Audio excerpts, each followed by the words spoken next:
Flipped over the line by Colin Clark. He shot, scores!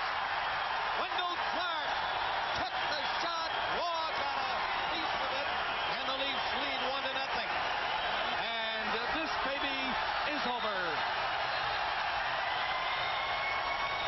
We played the game down all week, and we sort of kept it quiet, and we just said it was another game, but deep down it was another game. The guys really wanted to win it, and I wanted to win it. I think the whole team gave an effort. We didn't ask them to, to win one for the Gipper or nothing like that, but the guys came out and played well, and we wanted to win it for back home because we know back home they're all looking at it. January 9th, 1993, Wendell, and I remember Pat Burns saying, we know it's going to be a circus, and you were the captain of the team, so we kind of went to you. You'd played the night before, right, at home against San Jose, and now you go into Montreal for Pat's return. He'd been the Canadiens coach, and he's got the Leafs, and what do you remember about Pat and your approach to that day?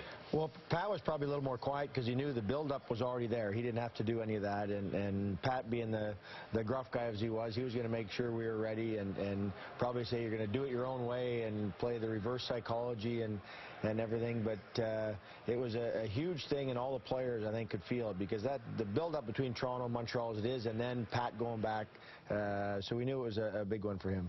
Todd Gill was a great pal of yours and an honest hockey player, and just one of the guys that Pat seemed to reach. So tell me about some of his favorite players on that Leaf team and what you remember about his ability to get the best of the guys. Well, I think it's the biggest thing was Pat. Pat always pushed hard. That old 105, 110% motto, and once he got to know the personalities of the players, and the players really accepted the roles that Pat put us in, and that was the big thing for all of Pat's teams, is everybody had a role. If you were playing with Dougie, you had more offense, more creativity allowed because he was our main guy, and if you moved and went with Peter Zezel's line or Clint Eastwood's or Eastie's line, call him Clint, but you played more defensive, dump and chase, bang and roll, and Pat had us all in roles depending on what line you were playing on, and give it credit, he got all the guys to play the role and accept the role, and the biggest thing, the toughest thing as a coach is to get the players to feel good about that role, and because for the team to do well and to play long and late into the season, everybody, it takes all 20 guys on the ice. You can't just do it with 2 or 3 guys, and it can't be just your superstars. It has to be the whole lineup does their little thing, whether it's 2 minutes or 18 minutes in a game.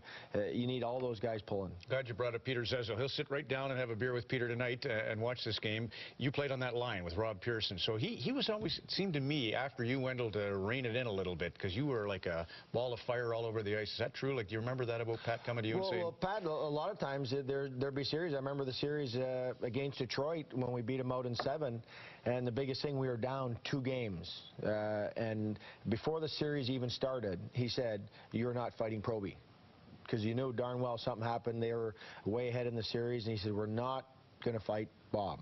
And that was their big thing. So for 2 games, I started taking all this heat because we lost, I think, 7-2 and 6-2 or something in those first 2 games. And Probert actually sniped about it, right? He said, "Where's Wendell?" Proby was playing really well, and I'm not going out there. The game's out of hand. And Burns, said, don't, because you don't say what the game plan is before you go out. And he says, "You're not fighting. By the end of the series, we'll have won.